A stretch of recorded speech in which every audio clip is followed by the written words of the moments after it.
Hello guys, आज हम लोग अपनी फिर से एक बार क्लास स्टार्ट करने जा रहे हैं और इस क्लास में आज हम आपको कुछ रॉलिकिंग एंड अमेजिंग इडियम्स का पैकेज लेकर के आए। It will be a short but an interesting package, I can tell you. आज की जो क्लास है ये फुल ऑफ इडियोमेटिक फ्रेजेस होगी। देखिए, इंग्लिश में इडियम्स का उतना ही बड़ा रोल होता है जैसे वुमेन के लिए ऑर्नामेंट्स या ज्वेलरी का होता है। वो जितने भी ब्यूटीफुल क्यों ना हो, जब वो ऑर्नामेंट्स को पहन लेती हैं तो और ज्यादा उनकी ब्यूटी एनहेंस हो जाती है। सिमिलरली अगर आप इंग्लिश के स्पीकर हैं या इंग्लिश के लर्नर हैं तो इडियम्स का जो टच होता है ना, it gives you a lot of grace in your communication skills. तो आज कुछ ऐसी इडियम्स मैं आपके सामने लेके आया हूं। देखिए, जो इडियम्स आज मैं आपको पढ़ाने जा रहा हूं, ये इडियम्स ना सिर्फ कॉम्पिटिटिव एग्जामिनेशन जैसे बैंक, एसएससी या डिफेंस में बहुत ज्यादा पूछी जाती है, बल्कि ये स्पोकन इंग्लिश में भी इनका रोल बहुत ज्यादा होता है। जो आज इडियम आपको पढ़ाने जा रहे हैं इंग्लिश गुरु मंत्रा में, वो मैं आपको वो इडियम्स पढ़ाऊंगा जो आपको तुरंत ही समझ में आ जाएंगे। बस आपको क्या करना, आपको अपने आंखें, अपने कान बिल्कुल स्क्रीन पे लगाना है और समझना भी है। और हमें ये पूरा भरोसा है, I take you guarantee as well, कि आपको पूरी इंग्लिश समझ में ये इडियम्स की आ जाएगी। तो चलिए शुरू करते हैं। शुरू करने से पहले मैं आपको बता दूं, I am M Srivastava and here comes the very first idiom of the day for you. Here it comes. देखिए, पहली इडियम है हिट द बुक्स। ये जो इडियम आपके सामने पहली आ रही है, that is hit the books, right. ये देखिए, हिट द बुक्स लिखा हुआ, जैसे ही आप देखेंगे हिट लगा है ना, हिट, तो आपके दिमाग में कुछ इस तरीके की इमेज बन जाएगी, है ना, कि यार कोई है जो पंच मार रहा है, स्लैप मारा बुक। अरे भाई, ये बुक्स बुक्स तो निर्जीव होती हैं, बल्कि निर्जीव का ये आपको जान देती हैं, आपके जीवन में जिंदगी का मतलब आगाज करती है। बुक्स तो ज्ञान का भंडार होते हैं। बुक्स को कोई पंच करता है क्या, कोई स्लैप करता है क्या, कोई मारता है क्या? नहीं ना। तो यही तो कंफ्यूजन होता है। This is where the confusion lies. देखिए क्या लिखा है कंफ्यूजन में, यू डोंट हिट। आप हिट नहीं करते हो, स्लैप नहीं करते हो, पंच नहीं करते हो, रीड योर रीडिंग बुक्स। आप किताबों को पंच नहीं करते। ये अगर आएगा तो यहाँ पे कंफ्यूजन हो जाएगा। ये नहीं है इसका meaning, this is not the meaning of that. इसका बेटे मतलब होता है, जो हिटिंग द बुक्स का मतलब है वो देखिए, rather you express your friends that you are going to study। बल्कि आप अपने दोस्तों को बताते हैं, यार मैं तो स्टडी करने जा रहा हूं। देखिए ना, ये देखिए, ये बच्चा देखिए किताबों को अपने कंधे पर लिए हुए, यानी ही सोल्डरिंग द बुक्स। जब आप किसी चीज को सोल्डर करते हो ना, तो आप उसकी जिम्मेदारी अपने कंधों पे लेते हैं, अर्थात आप उन किताबों को अब पढ़ने जा रहे हैं। This is what it means. इसका नहीं कि हिटिंग द पंच और hitting the books, nothing as such. तो देखिए इसका आगे मीनिंग क्या होने जा रहा है वो देखिए। ये देखिए बच्चा कितना खुश है। हालांकि आप बहुत सारे बच्चे खुश नहीं होते जब किताबें उनको पढ़ने के लिए कहा जाता, तो ये तो बिल्कुल भी सेंस ना लगाइएगा कि भैया you are going to hit the book like this girl. आप देख रहे हैं सुंदर लड़की किताबों में पंच करते हुए दिख रही, ऐसा बिल्कुल नहीं है। Do not gate deviated from the main meaning. Main meaning देखिए क्या होने जा रही है, वो सामने आपके आ गई है। इसका मतलब होता है, देखो मीनिंग बेटा, to study hard, to read books intensely, specially you have a burden of study. देखिए, बहुत मन से पढ़ाई करना। जो बच्चे हिंदी मीडियम वाले उनके लिए मैं कुछ लिखने जा रहा हूं। बहुत बहुत मन से पढ़ाई करना, बहुत मन से पढ़ाई करना। किताबें से आप पढ़ने जा रहे हैं, पढ़ाई करना बहुत मन से। जब आप बेटा पढ़ते हो ना, when you study wholeheartedly, पूरे दिलो जान से दिमाग लगा के पढ़ते हैं, तो वहां पे कहता है I am gonna hit the books, I am gonna hit the books, I am gonna hit the book. Please do not come after me, because मैं तुम्हारे साथ भी नहीं खेलने जा सकता हूं, because I am going to speak up with me guys, I am going to, yes come on, yes absolutely correct। ये बच्चे ने बिल्कुल सही बोला है। I am going to hit the books because मेरा कल है exam, so I am going to hit the books। but hitting the books doesn't mean कि तुम लिटरली उसको हिट करने जा रहे हो। ये सबको ध्यान देना है, बहुत जरूरी है। और आगे बढ़ते देखिए, इसमें एग्जांपल्स क्या क्या लिखे, आपको सारे एग्जांपल्स में लेके आए, आपको ज्यादा कुछ पढ़ना ही नहीं है, कुछ लिखना ही नहीं है, बस ध्यान दीजिए स्क्रीन के ऊपर। देखिए एग्जांपल्स क्या है आपके सामने। Finish your dinner quickly and hit the books. Generally वो कहते हैं ना, छोटे छोटे बच्चे आपने देखा होगा, खाना खा रहे को आधे घंटे से खाने खा रहे, 2 रोटी खानी, लेकिन वो बच्चे खाना खा रहे क्यों? क्योंकि उनका कोई चैनल आ रहा है, कोई उनका टीवी में ऐसा प्रोग्राम आ रहा है जिसको वो धीरे धीरे चिड़िया की तरह खाना चुग रहे हैं वहां पे। तब उनके मम्मी डैडी आते हैं और कहते भैया finish your dinner quickly and hit the book. जाओ घर, जाओ जाके अपने पढ़ो जाके स्टडी रूम में, लाइक दैट। उनको डांट भी पड़ता है। जो बहुत बच्चे ऐसा करते हैं कि भैया धीरे धीरे खाते हैं, जिससे ज्यादा से ज्यादा उनको अमाउंट ऑफ टीवी देखने को मिल जाए। क्यों? दूसरा एग्जाम्पल आपके सामने देखिए आ रहा है, you can not go and watch the movie tonight. आज रात तुम मूवी देखने नहीं जा सकते हो, rather बल्कि you must hit the books। आज तुम पढ़ाई करो, because you have an important test tomorrow। क्योंकि कल होने जा रहा है तुम्हारा बहुत ही important टेस्ट। सबको याद समझ में आ रहा है ना? बिल्कुल, इसमें कोई भी दिक्कत नहीं है। आपको अगर नहीं समझ में आता मुझे चैट करिए, आप मुझे कमेंट करिए और बताइए कि और मैं कैसे अपने को इम्प्रूव करके और आपको ज्यादा समझा सकता हूँ, वो भी आप मुझे बता सकते हैं। अगर कोई मीनिंग नहीं समझ में आ रहा तो मुझे चैट करके कमेंट करके बताइए। देखिए, this child never hits the book, ये बच्चा कभी किताबें नहीं पढ़ता है। अब या तो ये भी कह सकते हैं दिस चाइल्ड नेवर स्टडीज और this child never reads the books. इसको इडियोमेटिकली कैसे कहेंगे, इसको थोड़ी मुहावरदार शैली कैसे कहेंगे, थोड़ा ऑर्नामेंटल लगा के कैसे कहेंगे, this child never hits the book even if he is pretty weak in studies. देखिए यहाँ पे जबकि वो बहुत ज्यादा कमजोर है फिर भी वो किताबें नहीं पढ़ता है। देयरफॉर अब होता क्या, देखिए पप्पू के पापा आएंगे तो क्या करेंगे, his father hits him every now and then, उसकी टक टक टक टीप पढ़ाई करता है, तेरे पढ़ता नहीं, लाइक दिस, इस तरीके की उसको हम मार भी पड़ते हुए देख सकते हैं। देखिए अब आपके सामने और पिक आ रहा है, ये देखिए आइडियल एग्जाम्पल है। ये देखिए 1 2 3 4 5 6 6 स्टूडेंट्स बैठे हुए हैं और 6 के 6 बच्चे देखिए सबके पास अपनी अपनी किताब है। 1 2 3 4 5 6 1 2 3 4 5 6 देखिए इनके पास किताब है और सभी की निगाहें देखिए कहां पर, अपनी अपनी किताबों में। यानी कि ये चीज क्लियर हो गई, all these boys and girls are, idiomatically बोलिए, all these boys and girls are hitting the books, all these boys and girls are hitting the books। हालांकि ऐसा जनरली होता नहीं, लड़के लड़कियां जहां पे बैठते हैं तो they hit something else, not just the books only। आपको समझ में आ ही गया होगा क्यों? तो अगली मीनिंग के लिए चले, ये समझ में आ गया, हिट द बुक्स का मतलब आप हिट नहीं करने जा रहे हो, हिट द बुक्स का मतलब होता है किताब पढ़ना और बहुत मन से पढ़ना, बहुत ध्यान से पढ़ना। बिकॉज आपके पास आपने देखा ना एक बच्चा अभी हमारे, ये देखिए किताबें अपने कंधे पे लिए, ये क्या बता रहा है, ये जिम्मेदारी है मेरी, जिसकी जिम्मेदारी होती है उसी को आप कंधे पे बैठाते हो, क्यों? आगे बढ़े, चलिए। सेकेंड इडियम आ रहा है ब्लो और लेट ऑफ स्टीम। देखिए ब्लो, ये जो ये ऑब्लिक लगा है, स्लैश लगा, इसका मतलब और है। ब्लो और लेट ऑफ स्टीम, स्टीम यानी भाप को जाने दो। अरे ये लड़की के कान से स्टीम निकल रही है? अरे ये तो अपने बाल वाल पकड़ लिया भाई, ऐसा क्या हो गया? चलिए मीनिंग देखते हैं, इसका मीनिंग क्या है, कुछ ऐसा ही है। नहीं, सबसे पहले तो देखो कंफ्यूजन लिखा हुआ, क्या कंफ्यूजन है? देखो, you can not blow off steam that is the hot rising air from boiling water. बिल्कुल सही बात है भैया, आप भाप को इनहेल तो कर सकते हो। आजकल कोविड पीरियड में सभी लोग करे, सब भाप ले रहे, कुछ लोग शाम को हाफ ले रहे, लेकिन बहुत लोग देखिए भाप ले रहे। क्यों हाफ का मतलब समझिए वो क्यों? ये भाप का मतलब स्टीम आप इनहेल तो कर सकते हो, लेकिन एक्सहेल कैसे करोगे? समझ में ना? You can not blow off steam that is hot rising air जो होती है ना फ्रॉम बॉइलिंग वाटर। ये काम आपका काम, आप स्टीम निकालते हो। ये कैसे निकल रही स्टीम है? ये मुहावरदार शैली में देखिए, ये समझ में आएगा आपको। ये स्टीम ऐसे कभी कान से धुआं निकलता है, ऐसे लोग कहते हैं। देखिए है क्या, it can be blown by the electrical equipment such as electric jug etcetera. देखिए अब स्टीम कहां से निकलती है? स्टीम बेटे निकलती है इलेक्ट्रिक जग जो होता है ना, उससे तो निकल सकती है, लेकिन आपके कान से स्टीम तो नहीं निकलेगा। Literally it is not possible, idiomatically it is possible. तो चलते हैं इसका मीनिंग पता करते हैं क्या होता है। ये देखिए, पता करते हैं ये क्यों अपने बाल नोच रहा है और ये क्यों लड़की ऐसा मुंह बना करके, ये देखिए धुआं निकाल रही है। वाह वाह वाह वाह। आइए ये देखिए इसका मीनिंग है, this is what it means to do or say something, कुछ ऐसा करना। मैं हिंदी लिख दूं बच्चों के लिए, कुछ ऐसा करना या कहना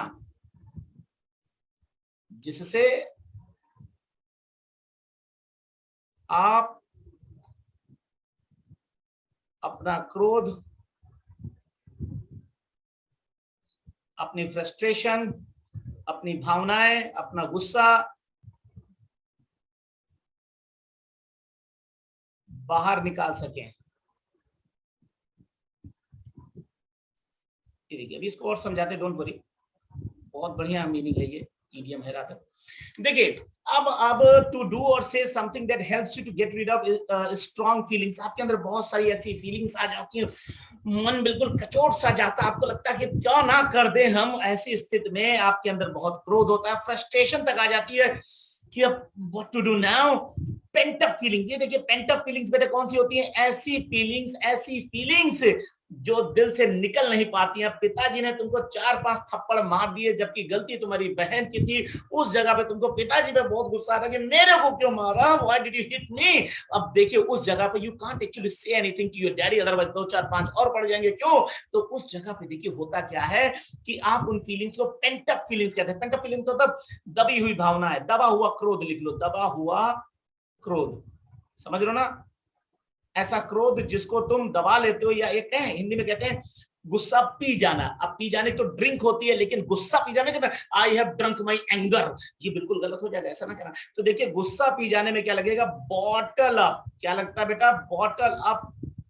अपने के लिखेंगे one's anger, bottle up one's anger. देखिए कभी कभार क्या होता है, what happens at times is that कि आप अपना गुस्सा यानी आप अपना क्रोध को पी जाते हैं, बिल्कुल अंदर गटक जाते हैं और वो निकालना चाहते हैं लेकिन निकल नहीं पाता, क्योंकि आपको फिर डर लगता है या कुछ और भी कारण हो सकते हैं। तो ऐसी ऐसी फीलिंग्स हो, क्या कहते हैं, पेंट अप फीलिंग्स। और पेंट अप फीलिंग्स कुछ एक याद कर लो, 2 4 5 ओकेजन जहां पे आपको पेंट अप फीलिंग्स होती हो। बहुत सारी चीजें हो सकती हैं। आप मतलब क्या बताएं, किसी ने आपसे, बहुत जिगरी दोस्त ने आपसे पैसे लिए, भले 100 200 500 1000 रुपए लिए आपकी कैपेसिटी को देखते हुए, और वहां पर, हाँ वहां पर क्या हुआ कि अब आप उससे मांग नहीं पा रहे, उसने कहा था कर देंगे, दे नहीं रहा, अब दोस्ती बरकरार रखनी है तो रुपए तुमको गंवाने पड़ेंगे, छोड़ने पड़ेंगे। तो this is what is called paint up feelings. देखिए तो आप कुछ ऐसा करते हो, कुछ ऐसा कहते हो so that you can feel better, जिससे कि आप थोड़ा सा बेहतर फील पर, ये कान वान से धुआं ना निकले कम से कम तुम्हारे। ये देखिए बाल वाल नोचे ले रहा है, क्या होगा इसका, what will happen to this guy. इतना क्रोध यार, इतना क्रोध अच्छा नहीं भैया। Calm down, cool down, simmer down, इन सबका मतलब होता है ठंडे हो जाओ। देखिए जल्दी से देखिए, अब एग्जांपल्स आपके सामने आ रहे हैं। यस एग्जाम्पल देखिए क्या है, आई गो फॉर जॉगिंग टू। अब आप इसमें जो you know blow off steam में या लेट ऑफ स्टीम में आप वो सारी बातें कहेंगे जिससे आप इन सब बातों से बाहर निकल के थोड़ा फ्रेश फील कर सकें, थोड़ा रिलैक्स्ड फील कर सके। तो अब आपको एग्जाम्पल में सब कुछ वही दिखेगा कि जिससे आप रिलैक्स्ड फील कर सकते हो, ठीक है ना। So I go for jogging to go off steam. मैं जॉगिंग करने लगता, जब भी कभी मेरा मन उचट जाता, मेरा मन गुस्से में आ जाता, तो आई गो फॉर जॉगिंग, उससे मैं अपने को मेंटली रिलैक्स कर सकता हूँ। सबके पास अपने अपने तरीके, कुछ लोग भी बैठ जाएंगे, क्यों। देखिए sometimes my wife shouts at me. अब देखिए कभी कभी मेरी पत्नी मुझ पे चिल्लाती है, but it does not mean, लेकिन इसका ये मतलब होता है शी इज एंग्री। हाँ उसका ये मतलब ही नहीं होता वो मुझसे गुस्सा, कभी कभी ऐसा भी होता है। She just blows her steam, वो क्या कहती है, ब्लोज ऑफ, ब्लोज ऑफ लिखिए।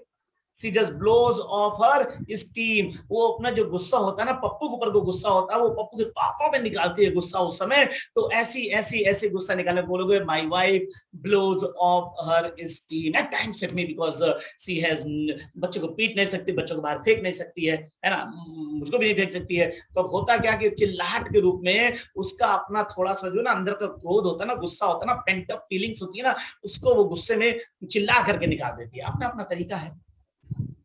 He had a fight with his brother, उसका अपने भाई से झगड़ा हुआ, so he went for a run to blow up steam. देखिए अब वो दौड़ने चला गया, रनिंग करने चला गया, एयरफोर्स की तैयारी करना, कहता चलो यार 1600 मीटर की तैयारी कर लेते हैं, रनिंग कर लेते हैं, क्यों इतने मिनट में। और उससे क्या होगा, वो भाई से झगड़ा भूल जाएगा for that point of time या फॉर द टाइम बीइंग। तो ऐसी जगह पर क्या होता है, he had a fight with his brother, so he went for a run to blow off steam। अगला देखिए सेंटेंस क्या है, ये सही में I worked in a company for some days only, और वहां पे मैंने देखा कि मेरा बॉस जब जो है उसको कुछ नहीं आता था, एम्प्लॉइज उसको सुनते नहीं थे, बहुत आता था, चिल्लाता था एम्प्लॉइज के, तो तुम चिल्लाते रहो, आई वोंट केयर। तो वो क्या करता था, अब वो अपना गुस्सा कैसे निकाले भाई, how he would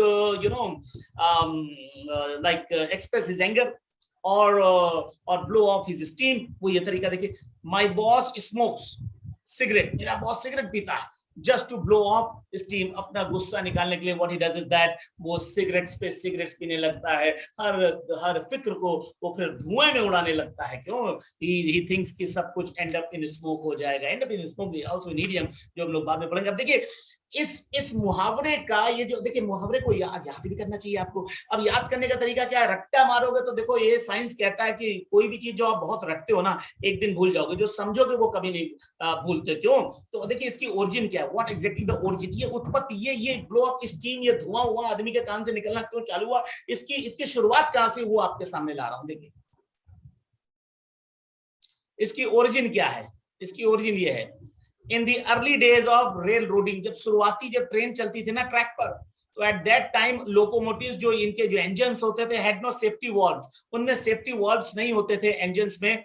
the steam pressure, जब भाप बहुत ज्यादा बन जाता था, सेफ्टी वॉल्व्स नहीं होते थे, तो इंजीनियर क्या करता था, engineer would pull a lever को उठा देता था, that would blow off steam and prevent an explosion, तो उससे वो एक्सप्लोजन बच जाता। ये देखिए आपके सामने देखिए भाप है, अगर ये भाप बेटा यहाँ से ना निकल पाए तो क्या होगा, ये पूरा इंजन के अंदर ब्लास्ट कर जाएगा, एकदम से ब्लास्ट कर जाएगा, क्योंकि अब उसमें स्टीम इतना बन गया, स्टीम में बहुत ताकत होती गुरु, इंजन को घसीट देता है, स्टीम में बहुत ज्यादा ताकत होती है ना। तो ये देखिए, अब इसका लीवर जब हटा दिया जाता है यहाँ से, है तो भाप निकलता है, तो इंजन चलता है, ब्लास्ट वगैरह नहीं होता। और आसान सा एग्जांपल देखिए आपके घर में, प्रेशर कुकर में क्या होता है, what happens in pressure cooker, ये आपके सामने प्रेशर कुकर है, और प्रेशर कुकर में देखिए अगर सीटी जो लगी है, ये जो विसिल इसमें लगी हुई है, ये अगर ऊपर से नहीं उठता है लिड इसका, ये ढक्कन अगर नहीं उठता है, तो ये देखिए स्टीम नहीं निकल पाएगा, और जब ये स्टीम नहीं निकलेगा तो प्रेशर कुकर क्या कर जाएगा बेटा, ब्लास्ट कर जाएगा। क्या कर जाएगा, ब्लास्ट कर जाएगा। जब भी कभी आपने ऐसा देखा होगा कि प्रेशर कुकर ब्लास्ट करने की सूचना आती है, तो यही होता बेटा,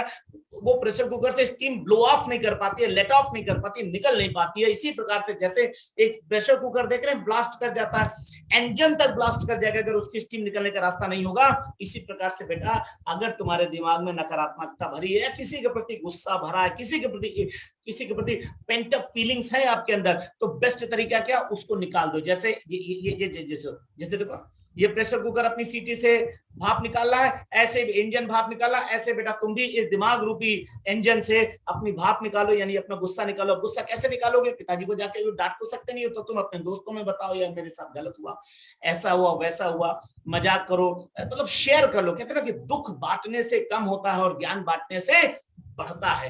तो देखिए, मैं भी वही काम कर रहा हूँ, कह रहा हूँ आप दुख बांटो, मैं ज्ञान बांट रहा हूँ, दोनों चीजें एक बढ़ेगी एक घटेगी। चलिए आगे बढ़ते हैं, अगले पे चलते हैं, जल्दी से देखते हैं। ये सब कुछ समझ में आ रहा होगा, जो भी ना समझ में आए तो आप मुझसे पूछिए। थर्ड इडियम देखिए, कट टू द चेज। जैसे ही देखा आपने cut to the chase word आया, चेज।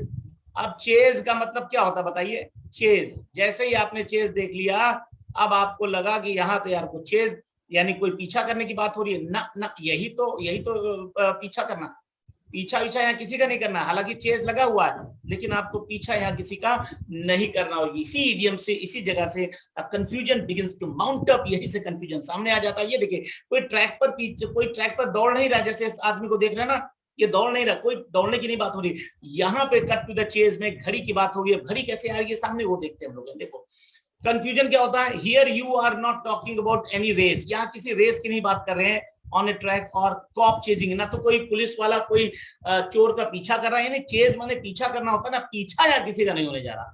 यही था इसका कंफ्यूजन। इस इडियम में जनरली जब परीक्षा में पूछा जाता ना कि भाई कट टू द चेज, तो एक एग्जांपल, एक उसमें ऑप्शन दे दिया जाता पीछा करने का, चेज करने का, और बच्चे वहीं पे ट्रैप्ड हो जाते हैं, वहीं पे गिर जाते हैं। तो चेज करने वाली ऐसी कोई बात नहीं, कोई रनिंग ट्रैक की बात नहीं हो रही है, कोई ट्रैक पे दौड़ नहीं रहा है। हाँ, ये घड़ी की जरूर बात होगी, घड़ी की कैसे बात हुई वो हम लोग देखने जा रहे हैं। तो मीनिंग देखिए क्या है, कम टू द पॉइंट, सीधे सीधे पॉइंट पे आओ ना, don't waste time with things that are not important, उन चीजों के साथ समय मत बर्बाद करो जो कि जरूरी नहीं है, क्योंकि we are running out of time. ये देखिए आदमी लाउड हेलर पर, ये देखिए लाउड हेलर पर चिल्ला रहा है, we are running out of time, we are running out of time, we are running out of time, समय नहीं है, समय नहीं है, जल्दी करो जल्दी करो जल्दी करो जल्दी करो जल्दी करो कर रहा है ना। तो ये इसकी बात हो रही, कट टू द चेज का मतलब है देखिए, हरी अप, जल्दी करना, get to the important point, main चीजों पे और मेन पॉइंट पे, do not go in details. अरे अब डिटेल्स का समय नहीं है, डिटेल्स का समय नहीं है, अरे पुलिस आ रही है यार, जल्दी बताओ करना क्या है, डिटेल्स की बात नहीं करो, 10 के यहाँ 5 के वहां, कुछ नहीं। When you are getting late, जब आप लेट हो रहे हो, तो या when you are running out of time. तो देखिए, जब भी कभी आप लेट हो रहे हो, जब भी कभी आपका समय आपके पास कम पड़ रहा हो, तब आप लाउड हेलर्स पे चिल्लाते हैं इस तरीके से, अरे भैया जल्दी करो जल्दी करो जल्दी करो, 5 मिनट 5, अरे बॉम्ब एक्सप्लोजन आ गया, किसी ने एक थ्रेट दे दिया, हो सकता है फर्जी कॉल हो, कोई फेक कॉल कर दिया कि इनकम टैक्स के तीसरे माले पे 303 नंबर पे एक ब्लास्ट होने जा रहा 3:03 पर, तो भैया उस समय तो देखिए पुलिस आपको कहती है ना कि भैया जल्दी खा लो, तो इवैक्यूएट करो, अभी तो मेरा 1100 वाला नोकिया का मोबाइल का, अरे छोड़ो यार 1100 रुपया का तुमने वो 4G वाला रख दिया ना, तो चलो जल्दी निकलो जल्दी निकलो जल्दी निकलो, cut to the chase, cut to the chase, जल्दी जल्दी करो। इसी प्रकार से जब आप एग्जाम देने बच्चों जाते हो, तो एग्जाम में क्या होता है, आपके पास समय की कमी होती है, तो आप हो सकता है कि हेडिंग लिखते हो ना, हेडिंग उसको अंडरलाइन करते हो, तो उस जगह पे आप क्या करते हो, भैया 3 क्वेश्चन बचे हैं, 20 मिनट बचे हैं, अब ये हेडिंग वेडिंग नहीं होगा, एक ही पेन से लिखेंगे, लाल काला नीला पीला चलना बंद हो, ये हेडिंग हम कुछ नहीं डालेंगे, अंडरलाइन नहीं करेंगे, सीधे लिखते चलेंगे, भैया को पूरा आंसर तो लिख दो। तो वहां पे देखिए बच्चे क्या करते हैं, children begin to cut to the chase. Chase वाली आपकी बात बिल्कुल नहीं है, जरूर ध्यान रखिएगा आप लोग। देखिए इसका सिनोनिम बहुत प्यारा है, कट कॉर्नर्स। कट कॉर्नर्स का मतलब होता है जल्दी जल्दी काम करना, जल्दी जल्दी काम करना। ठीक। अब एग्जांपल्स देखिए इसके बच्चों, आप लोग एग्जाम्पल्स क्या है? We have not all day for the discussion. अरे भैया पूरा दिन डिस्कशन के लिए नहीं है। ऐसा कभी कभार होता है जब मैं स्पोकन इंग्लिश की क्लासेस लेता हूँ, बच्चों की लाइव डिबेट्स कराता हूँ, डिस्कशंस कराता हूँ वर्चुअल मीडियम पे, तो बच्चे कहो चालू हो जाए, अरे 45 मिनट की डिस्कशन थी, उसमें एक ही लड़का 15 मिनट बोले चला जा रहा। तो हम लोग कहते हैं ना भैया और भी बच्चे बैठे हैं, we have not all the day for the discussion, let's cut to the chase। अब जल्दी से पॉइंट पे आओ, तुम कहना क्या चाहते हो जल्दी से पॉइंट पे। जैसे चतुर्रामलिंगम ने देखो बुक्स की डेफिनेशन 3 इडियट्स में क्या दी थी, किसी को समझ में नहीं आया था, आमिर खान गया उसको बोलता है कि machine is a device that reduces the time and even efforts, cut to the chase. लेकिन वो समझ में नहीं आया, बोले परीक्षा में ऐसे लिखोगे cut to the chase like this. तो ये तो इस तरीके से देखिए चलते हैं examples. I don't have time for silly gossips.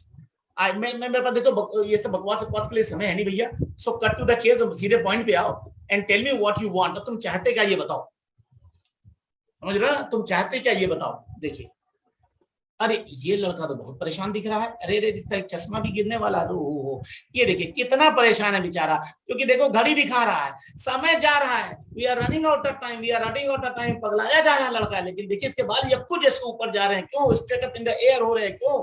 अब देखिए क्या है, the government has given permission of just 2 hours to finish the wedding party and entire ritual। देखिए सरकार ने 2 घंटे की मान लो परमिशन दिया है शादी करने के लिए, आरती पार्टी करने के लिए, 25 लोगों के साथ जाओ, 2 घंटे में पूरी शादी हो जाए, नहीं तो शादी बर्खास्त करा देंगे सरकार। So Pandit ji has to cut to the chase, Pandit ji को बहुत मेन चीजें करानी है and ignore many important rituals, बहुत सारे रिचुअल्स को उनको छोड़ना पड़ जाएगा। क्यों भैया? बिकॉज समय कितना, 2 घंटे में 7 फेरे लगवाने, तमाम बहुत सारी वो चीजें होती है ना, रिचुअल्स, रीति रिवाज, उनको कहेंगे भैया ये तुम लोग घर में कर लेना, ये सब हो जाएगा, जल्दी से फेरे करो, नहीं तो फिर वही वाली घटना हो जाएगी जो असम में हुई थी। कहाँ हुई थी? जब पीएम साहब ने पंडित को अच्छे से मारा था। क्यों? ऐसी घटना ना हो, वो पंडित जी डर रहे हैं और बोले भैया let me cut to the chase और जल्दी शादी करो ना, मैं जा रहा हूँ, डीएम साहब आएंगे तड़तड़ा देंगे। क्यों? तो दिस इज व्हाट हैपेंस। पंडित जी कह रहे जल्दी करो। चले, अरे भाई ये बहुत परेशान रहता है, इसका चेहरा देखो कितना परेशान है। आइए नेक्स्ट ईडियम पे आते हैं। देखिए on the ball, on the ball आपके सामने ये देखो ईडियम आ गई, ऑन द बॉल, बहुत प्यारी ईडियम है बेटा। ये देखिए लड़की मोहतरमा ये बॉल के ऊपर बैठी हुई है, ये देखिए कितने मजे से बैठी हुई है। हालांकि कोई क्या बॉल के ऊपर बैठता है, ये कुछ जिम्नास्टिक्स की एक्टिविटीज वगैरह होती है जहां पे ऐसा बैठते हैं। I don't know much about that, I never been to gym and all that. तो देखिए ऑन द बॉल, ये पुलिस वाला ये ऐसा क्यों कर रहा है? गन वन क्यों चला रहा है? ये इजराइल का युद्ध चल रहा क्या हमास के साथ? अभी क्या है ये पता करते हैं आगे। चलिए देखिए ऑन द बॉल, यहाँ पे ऑल बॉल कुछ नहीं होगी, पहले तो ये समझ लो। कंफ्यूजन देख लो क्या है, कंफ्यूजन पहले समझ लो। कंफ्यूजन देखिए क्या है, इट डज नॉट मीन, इसका मतलब बिल्कुल नहीं होता, हिंदी में आप लोग लिख भी सकते, मैं बोल रहा हूँ, it does not mean that you are sitting और स्टैंडिंग ऑन अ बॉल। इस ईडियम का यहाँ मतलब बिल्कुल नहीं होता कि ऑन द बॉल हम बैठे हैं, ऑन द बॉल खड़े। कौन ऑन द बॉल बैठता खड़ा होता? तुम क्या अपने घर में ऑन द बॉल बैठते हो, ऑन द बॉल खड़े होते हैं? ऐसा तो नहीं है ना। So who would do that? वैसा कौन करेगा? नन। एक्चुअली ये ईडियम कहां से लिया गया, ये देखो, ये बड़े पते की बात मैं आपको बताने जा रहा हूं, बड़ा ध्यान से सुनिए इसको। Actually this idiom is not complete in itself, ये ईडियम अपने आप में कंप्लीट है ही नहीं। It would be probably the remaining part of the idiom. इसका मतलब होगा ये ईडियम का रिमेनिंग पार्ट है। कौन सा? ये देखिए ये एक ईडियम होती है keep an eye on the ball.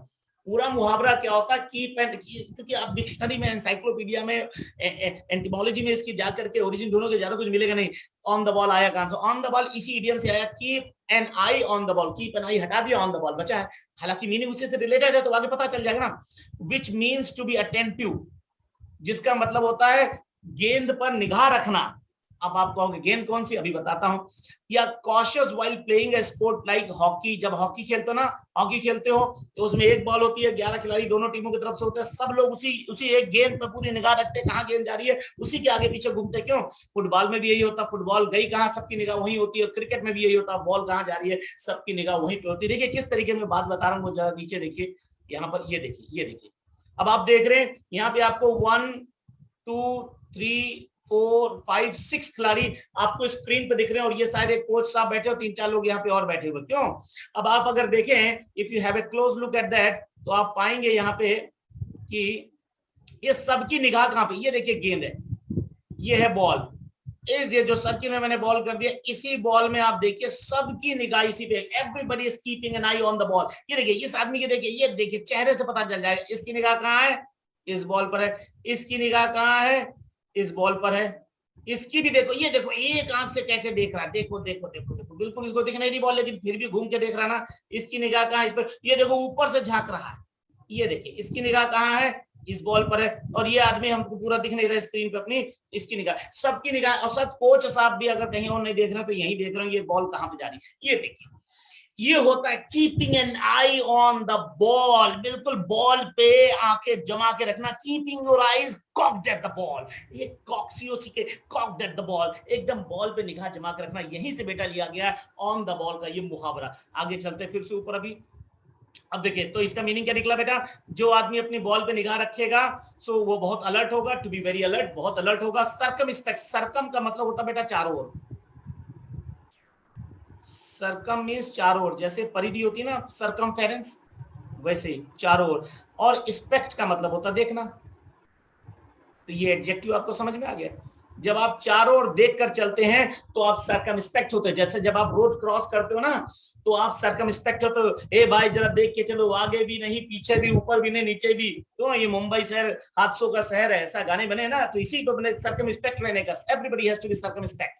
ये देखिए जब बॉर्डर में से हमारे जवान खड़े होते हैं, they are always circumspect, quick to react, तुरंत रिएक्ट करते हैं भाई, जो एकदम अलर्ट है, विजिलेंट है, सतर्क है, तो वो तो क्विक टू रिएक्ट करेगा, और जो ऑन द बॉल होता है ना वो अपडेटेड होता है, ऑन द बॉल जो होगा बंदा वो एकदम अपडेटेड, जैसे I am on the ball as a teacher, मेरे को I have to be on the ball, अगर कोई इंग्लिश में ऑक्सफोर्ड में या हार्वर्ड में कोई चेंज आता है, डिक्शनरी के अंदर कोई वर्ड इंक्लूड होता है, कोई ऑब्सोल्यूट डिक्लेयर किया जाता है, तो वो सब मेरे को अपडेट रहना चाहिए, I have to be on the ball in order to be able to teach you, क्यों, और जो ऑन द बॉल रहेगा वो नॉलेजेबल तो रहेगा ही रहेगा, और कॉम्पिटेंट भी रहेगा, सक्षम भी रहेगा, और अटेंटिव भी रहेगा, ध्यान भी अपने रखेगा, क्यों। अब देखिए कुछ एग्जांपल्स देख लेते हैं। अब ये देखिए ये जो सेनानी दिखाया था, हमास का लड़ाई नहीं हो रहा है, ये देखिए ये बंदा जो बैठा है, ये खड़ा हुआ है इस समय, और ये जो बैठा हुआ है, इनकी निगाह अपने शत्रु पर है, तो देखिए ऑन द बॉल, ये मान लो बॉल है, ये शत्रु इनका, तो सब इनकी निगाह बिल्कुल फोकस्ड होगी वहीं पे, कहीं दाएं बाएं नहीं जाएगी, खुजली तक मचेगी, ये खुजली भी नहीं मचाएंगे, कहेंगे खुजला ले कीड़ा, लेकिन हमारा शत्रु अगर बच गया तो ये हमको बहुत बड़ी खुजली दे देगा, क्यों, तो ये होता ऑन द बॉल। आगे बढ़ते देखिए मीनिंग, इसके एग्जांपल्स देख लेते हैं। You have to be on the ball if you are preparing for civil services। देखो जो सिविल सर्विसेज की तैयारी करते हो ना, आईएएस आईपीएस वगैरह की, तो भैया आपको you have to be on the ball, आपको दुनिया में क्या हो रहा है, हमास कहाँ है, हमास और फिलिस्तीन का क्या रिलेशन है, इसराइल में जो आयरन डोम आ रही है बार बार चर्चा में, सभी टेलीविजन स्क्रीन में आयरन डोम आयरन डोम आयरन डोम, ये भैया काहे की आयरन डोम है, काहे का गुंबद आयरन का है, इसके बारे में भी आपको जानकारी हो। अब ये नहीं इंटरव्यू तुमने आईएएस मेंस तो क्वालिफाई कर लो, उसने कहा भैया ये बताइए हमास क्या है, तुमने कहा हमास हमारा तो है नहीं है, तो भैया तुम गए बाहर, ये आयरन डोम क्या, तुमने कहा लोहे की गुम्बद, तो तुम गए बाहर, तो you have to be on the ball बेटे, you have to be on the ball, यानी कि अपडेटेड रहना पड़ेगा। Indian army is always on the ball for any emergency, हमेशा किसी न किसी भी आपातकाल स्थिति के लिए भारतीय सेना हमेशा तैयार है। रात के 2 बजे अगर इनको कहा गया जाओ वहां पे, जैसे नहीं नींद में, यार रुको यार मिश्रा पानी लाओ यार, तुरंत भागते, एकदम तैयार रहते, जूते मोजे सब पहने थे। देखिए जो फायर ब्रिगेड वाले हमारे जो फायर फाइटर्स हैं, they are always on the ball. रात में 2:45 बजे अगर आप फोन करिए उनको, वो फोन तुरंत उठाएंगे, पहली पिक में पहली रिंग में वो पिक कर लेते फोन है, क्यों, और तुरंत ड्यूटी पर निकल पड़ते हैं। ऐसा नहीं है कि वो तो अब 2 बजे फोन गया तो 4 बजे सुबह पहुंचे, तब तक स्वाहा। धोनी साहब का I am a big fan, so are you, I suppose आप भी होंगे धोनी साहब के बहुत बड़े fan. Mahendra Singh Dhoni has always been on the ball, ये हमेशा कहां रहते हैं, ऑन द बॉल रहते हैं, यानी हमेशा सजग रहते हैं, सतर्क रहते हैं महेंद्र सिंह धोनी। और देखिए सबसे बड़ी बात है, not just as a wicket keeper, ना सिर्फ बल्कि विकेट कीपर रूप में, but also as a captain of the Indian cricket team. Who can forget the world cup of T20 which India backed under the captaincy of Mahendra Singh Dhoni, जो महेंद्र सिंह धोनी साहब की कप्तानी में हमने जीता था 2007 का शायद वर्ल्ड कप T20 का था। देखिए अब वो हमेशा सब चीज को उनको ध्यान था। हरभजन सिंह का एक ओवर लास्ट में बस्ता, आखिरी ओवर में भारत में जीता था, आई सपोज श्रीशांत ने वो कैच पकड़ा था, हाँ बहुत ही $1 बिलियन कैच था। तो वो साहब देखिए उस समय क्या एक ऑर्डिनरी रैंकिंग जो रखते थे उन फास्ट बॉलर को आखिरी में उन्होंने ओवर दे दिया कि वो chance the occasion as well, बहुत मौके भी लेते थे और रिस्क भी लेते थे और ऑन द बॉल होते थे, खिलाड़ी को परख लेते ये खिलाड़ी कहाँ पे जा रहा है, कैसे फेंक रहा है। हमने देखा था यूट्यूब में एक बड़ा वायरल हो गया था उनका वीडियो, कह रहे थे अगर ऐसे डालेगा तो रख ले अपने पास, जादव के साथ बॉलिंग करे, तो वो हमेशा he was always on the ball in the game of cricket right then। अब देखिए इस तरीके से players keep an eye on the ball. अभी मैंने आपको डिटेल कर ही दिया। इस तरीके से प्लेयर्स गेंद में अपनी पूरी निगाह रखती है। गेंद है, सारा खेल भैया इसी का। चलिए अगली ईडियम की तरफ जल्दी से चलते हैं। अरे ये क्या चोरी वोरी कर रही है, ये पर्स छुड़ा रहा है। अरे अरे अरे अरे ये ईडियम कौन सी है? क्या आप गेस कर सकते हैं कौन सी ईडियम आने जा रही है? देखिए ये देखिए यहाँ के लोकल भाषा में झेल रहा कुछ बैग से उसके, क्यों? और ये देखिए चोरी कर रहा है, उसका पर्स चुराने की कोशिश कर रहा है। ये है कौन सी ईडियम? क्या आपने गेस किया? Have you guessed it around? ये कौन सी ईडियम होने जा रही है जहाँ पे कुछ ऐसे चुराने की बात हो रही है, पिकपॉकेटिंग जैसी कुछ बात लगी नहीं लगी? चलिए हम रहस्य से पर्दा हटाई जाते हैं। अगर आपने सही सोचा तो आपको कांग्रेचुलेशन। देखिए कौन सी ईडियम आने जा रही है, वो ये है हैव स्टिकी फिंगर्स। ये स्टिकी फिंगर्स वाली इडियम थी। हो ये देखिए हैव स्टिकी फिंगर्स। ये क्या होती है स्टिकी फिंगर्स? चलिए आप इसको भी पढ़ते हैं। इसका मीनिंग है to have tendency to steal. जिसकी स्टिकी फिंगर्स होती है ना, चिपचिपी फिंगर्स होती हैं, उसकी चुराने की आदत होती है। चुराने की स्टिक से क्या रिलेशन अभी पता करेंगे ना। हमने आपको गारंटी दिया थी at the outset of the class कि हम आपको पूरा रटा देंगे। सिर्फ आपको करना क्या भाई साहब, कायदे से सुनना है, समझना है, और आपको याद ना हो जाए तो ऐसा हो ही नहीं सकता। याद ना हो जाए तो मुझे बताइए कि क्यों नहीं याद हुआ। मैं आपको फिर दूसरी तरकीब दूंगा, हालांकि यही बहुत ट्राइड एंड टेस्टेड है, कट एंड ट्राइड है, इसी से सीख जाएंगे। चलिए तो हैव स्टिक, जिसकी भी स्टिकी फिंगर्स होती है ना, उसकी चुराने की आदत होती है, चोरी की आदत होती है। ये अनकैनी टेनासिटी होती है, चोरी की आदत होती है। चिरकुट किस्म का होता है, लहिया पट्टी चोर होता है, आदत होती है। ये देखिए अब चिरकुट क्या होता है, लैया पट्टी चोर क्या होता है? क्योंकि स्टिकी फिंगर जो होती है ना, ये छोटी मोटी चोरी के पिल्फरर में कहते हैं, जो छोटी मोटी पेटी थीफ्स होते हैं, छोटी छोटी चोरी करते हैं, 2 4 10 20 रुपया। हमारे कोई बैंक रॉबरी करने जा रहा है वहां ये बिल्कुल नहीं लगेगा, बहुत सीधे गन पॉइंट पे लगा। ये धीरे से झेलते, इनको कोई पकड़ ना ले है, वो सीधे जाते सीना तान के दो, पूरा दो नहीं दिया। हाँ ये तो देखिए हैव स्टिकी फिंगर्स। एग्जाम्पल देखिए, फिर मैं आपको और समझाऊंगी स्टिकी फिंगर्स का लेना देना क्या, अभी थोड़ी देर बता रहा हूँ ना। थोड़ी ये देखिए to be likely to steal, इसकी आदत में है चुरा लेगा। ये चोर है, चोरी से जाए हेरा फेरी से ना जाए, ये चोरी तो करेगा नहीं तो हेरा फेरी कर देगा। देखिए क्या है, द कैशियर बी एम्प्लॉयड, एक कैशियर हम लोगों ने एम्प्लॉयड किया था, turned out to have sticky finger. तो ऐसा आगे चल के निकला कि उसकी वो चुरवा निकला। हाँ लोकल भाषा में हमारी कहते हैं चुरवा निकला, वो बहुत बड़ा चोर निकला। He turned out to be having a sticky finger, उसकी चोर था, वो चुरा लेता था पैसा वगैरह टिल से। टिल समझते हो? टिल, टिल माने एक तक होता है, टिल माने गल्ला भी होता, गल्ला, दुकानदारों गल्ला होता ना, जहां बोनी होनी होती पैसा रखते उसे टिल कहते हैं। हाँ टिल माने वो नहीं खुदाई करना, डिगिंग का ये हाइपरनेम है।